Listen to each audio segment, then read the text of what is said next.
of handling interrupts, handling multiple devices, your vectored interrupts. In this, you will be using interrupt vector. So with the help of that itself, here accepting, disabling, all those things will happen. So here, what is this? The device which is requesting an interrupt, right?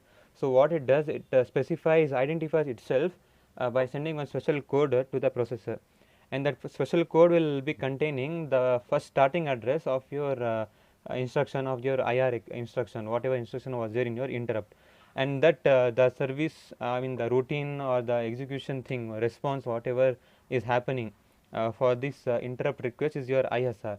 Okay, so I am just telling you that basic thing, then we will read out this and we should be able to understand it properly.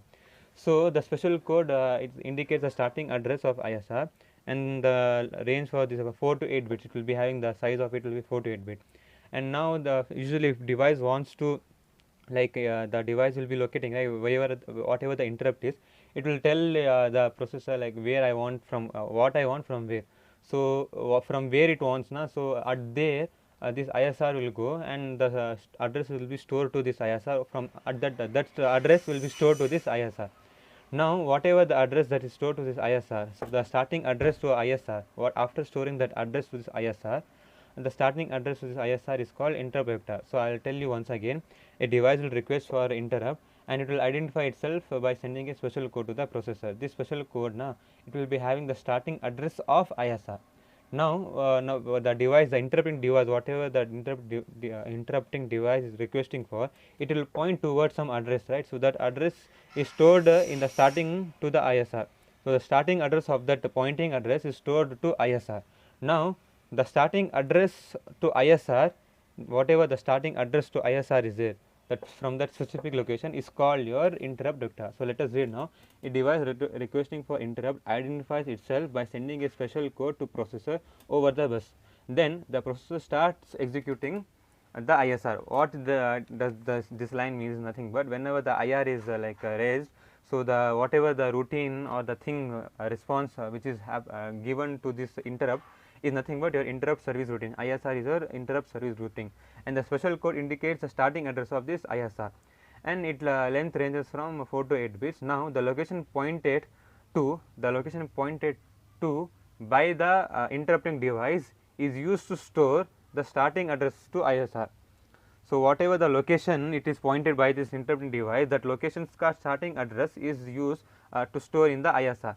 Okay, now the starting address of this pointed location, uska ISR, the starting address to ISR is called your interrupt vector. Now the processor loads this interrupt vector to your PC, process controller I guess, or program controller, sorry, and executes the appropriate ISR. Appropriate ISR is whatever the necessary thing is to be done, it will execute that, perform that function, execute that task is nothing but ISR.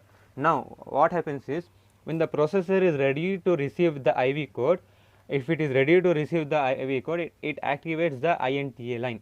Now so see, processor will be busy, right, obviously. So when it is busy free now and can accept that IV code, so this what is IO device will be ready to send. Sometimes what happens, IO will be ready first, and then processor it will, like, if it is ready it will allow.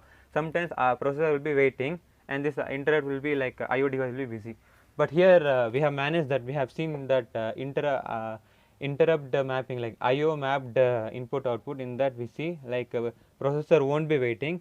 When this is ready, here processor is ready, right, it will send a signal, INTA line, in the INTA lines, that is what interrupt acknowledged line. So if activates this line, then the input output will respond by sending the IV code.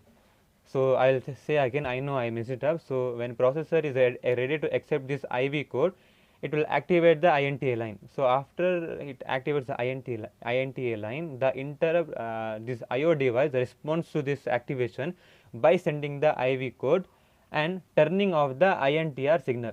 So since the code is been sent, right, so no more interrupt should be taken. So this INTR signals will be turned off at that period of time. So this is nothing but your vectored interrupts.